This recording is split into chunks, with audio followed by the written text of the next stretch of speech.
class wants to lead our opening prayer? Yes.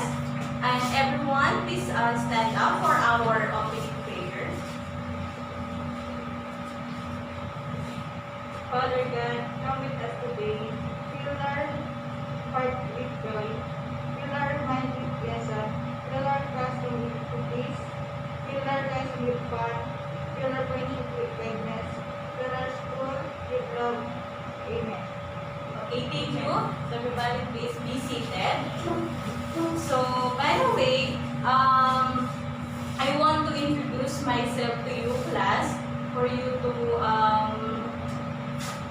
know me better. So, I am Miss Maria Aleli W. Fondong, and I will be your English teacher. And at the same time, I will be your advisor and this advisor for this class, which is 7 Sampaguita, right? Yes, ma'am. Okay, so I hope that this class, 7 Sampaguita, will be filled with hope, love, care for each other, and the most special thing is the willingness to learn every day. So I want you to do your best, and we all know that if we do our best, God will do the rest, and you will pass this subject. So, okay? So, we will have first our checking of attendance. So, class, as I call your name, say present. Okay? Yes, Okay, ma'am. class. Boys, Bayani Gerald W. Present, ma'am. Thank you. Pinafiel Lian K. Ma'am. Thank you. Pinafiel Liza. Present, ma'am. Thank you. Pizarro Jubilee. Present, ma'am. Thank you. Tuangang Liga. Present, ma'am. Thank you. And Rico Morena. Present, ma'am. Thank you. So, thank you, 7 Sampaguita. And no one is absent, right? Yes, Okay, ma'am. thank you. So, we will proceed with our discussion for today. So, for our discussion for today, I want you to ask this question that is related with our discussion. So, by the way, class, I will be read a poem to you later. So, all you have to do is to listen carefully. Because after I read the poem, we will have question and I call name. So if your name called, so you will try to answer my question. Is that clear to you, class? Yes, ma'am. Thank you. And my question is, who among you loves to travel? Who among you here? So, so thank you, class. And also, where do you want to travel? And why do you want to travel? So anyone from the class wants to share their, yes, Jubilee? I want to travel in South Korea, ma'am, because I want to experience other cultures. Wow. And especially, I want to learn how to speak the Korean language also. And thus, I want to try to taste their foods, and I want to visit to experience their tourist spots. Wow, That's can you all. give clap for Jubilee? Thank you, Jubilee, for your answer. So Jubilee wants to travel in South Korea, and South Korea is a beautiful place. So, other question, wants to travel? Yes, Gerald? I want to travel, ma'am, in Hong Kong, ma'am, because Wow. I love adventure, ma'am, and I try to new things, ma'am. Wow, very good. Can you give a good clap for Gerald?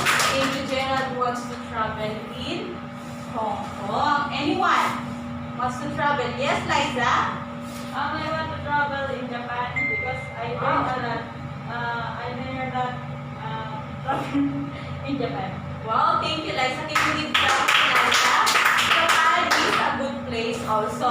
So, thank you for your cooperation, 7 Sampaguita. So, those places that you want to travel soon, so all you have to do is to set your mind and set your place that you want to travel to. And soon, if you have more or if you have money to buy your for you to travel in that place that you want, so you could if you want to. So our discussion for today is all about So, The Road Not Taken. The poem that I read today is about The Road Not Taken by Robert Frost. So, as I said earlier, all you have to do is to listen very carefully so that you can answer this word that I've written in a Manila paper. So, that will be later. So, let us first have our objective here. So, what is our objective? So, our objective is, at the end of the discussion, the students should be able to, enable them to appreciate and understand the thought of the poem. Letter B, by reading this poem, students should be able to enjoy listening works, especially this poem. And letter C, by listening this poem, the students will be able to understand the person point of view in The Road Not Taken. So before we proceed with the details of our poem, which is The Road Not Taken, let us have first discuss who is the person behind of this poem entitled The Road Not Taken. So who is Robert Frost? So first, can you read Gerald, who is Robert Frost? Robert Lee Frost was an American poet. Very good. So, Robert Lee Frost is an American poet. So, number 2, his work was initially published in England before it was published in the United States. And number 3, he was born on March 26, 1874, and he died on January 29, 1963. So, he is also a poet and a playwright. So, Robert Frost liked to write poem. So, Robert Frost honored frequently during his lifetime and is the only poet to receive 4 Pulitzer Prizes for poetry. He became one of the Americans' rare public literacy figures, almost an artistic institution, and that is Robert Frost. And now let us discuss the details of our poem today. So all you have to do is to listen carefully. So the title of our poem today is about The Road Not Taken, and the author is Robert Frost. 2 roads diverge in a yellow wood, and sorry, I could not travel both.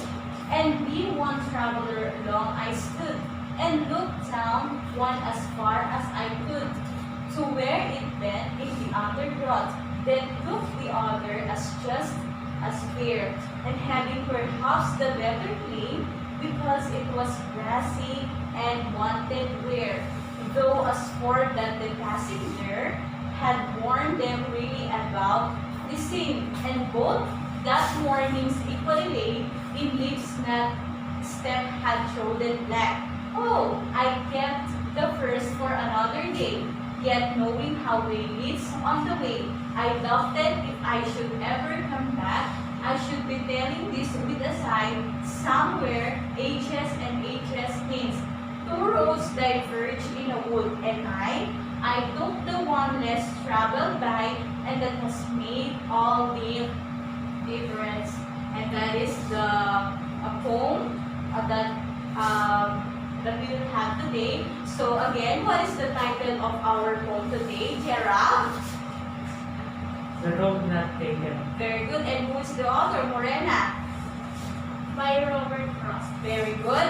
So now I have here some words. So let's try to give insight about this word that is being related in our poem that I read to you a while ago, class. So any idea how they use in the poem these words? So first is the trodden black. Anyone from the class? Yes, Rika? It means neither path, the road are less traveled by now. Very good. How about the wanted where? Anyone? Yes, Morena? In the poem, the phrase wanted where means that the path has not been as broken in by passing travelers. Can you give clap to Rika? Thank you, class. The speaker in the poem is interviewed by the path because it looks like fewer people have used it. He appears to be uninterested in following the crowd and in seeking adventure. However, he admits that in reality, in are practically identical. So, how about the diverge in woods? Anyone? Yes, Liza? The diverge woods meaning the road went into separate directions. Yes, correct. Can you give clap to Liza? Very good.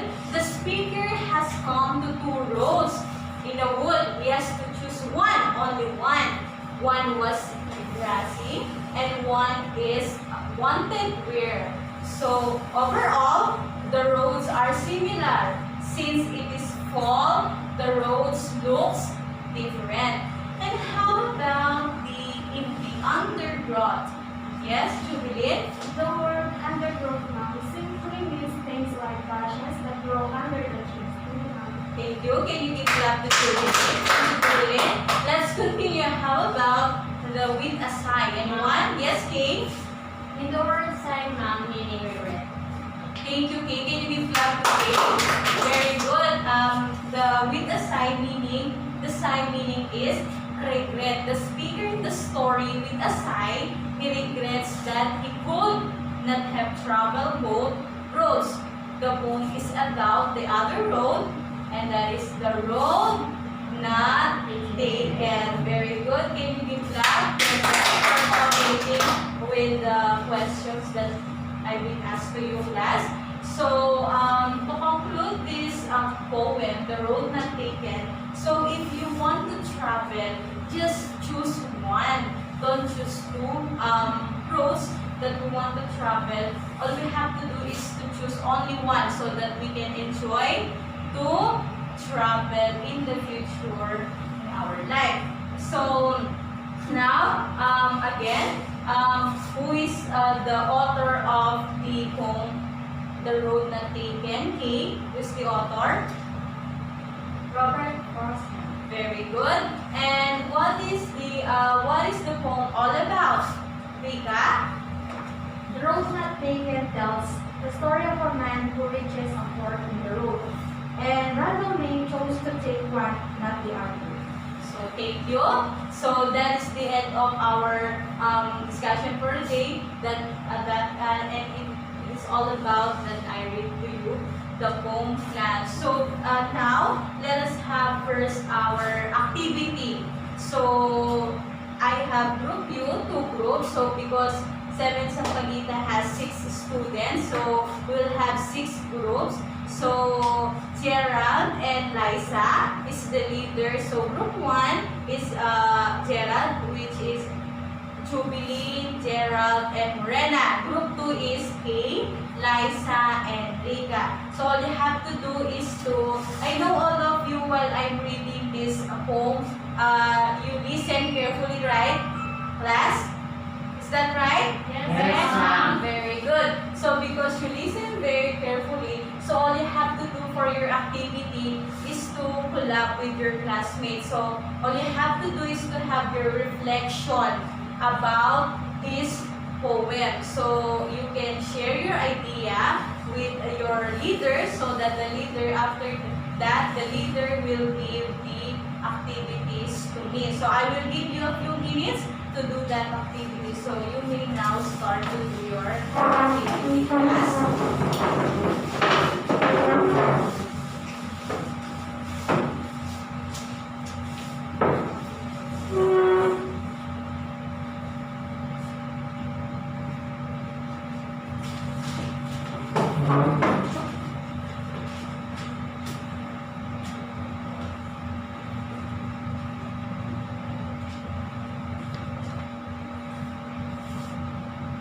So,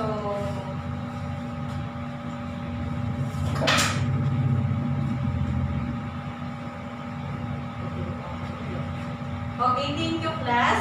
So, Gerald and Liza, can you please give to me your activities? Thank you, class, for your participation. Your assignment, I want you to listen with another poem of Robert Frost, which is entitled title, can you write in your notebook? The Stopping by Woods on a Snowy Evening by Robert Frost. And after you listen with the poem, so all you have to do is to find the meaning of this word. So you can write this on your notebook. The words are queer, frozen cake, downy flake, village, harvest bell, and sweat.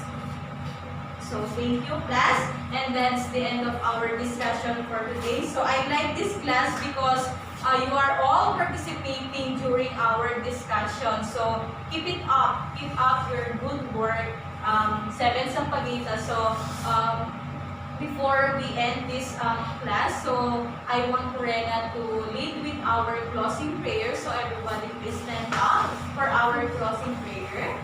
So, Dear Lord, thank you that you promised us that when two or more come together in your name, you are with us. Thank you, Lord, that you have been with us throughout this lesson and that you are with us right now. Inspire us as we leave this place to love and serve you always. In the name of Jesus, amen. amen. Thank you, class. So before you leave in our classroom, can you please arrange your chair? So, and keep safe, 7 Sampaguita, and God bless us all. Bye, class. Bye.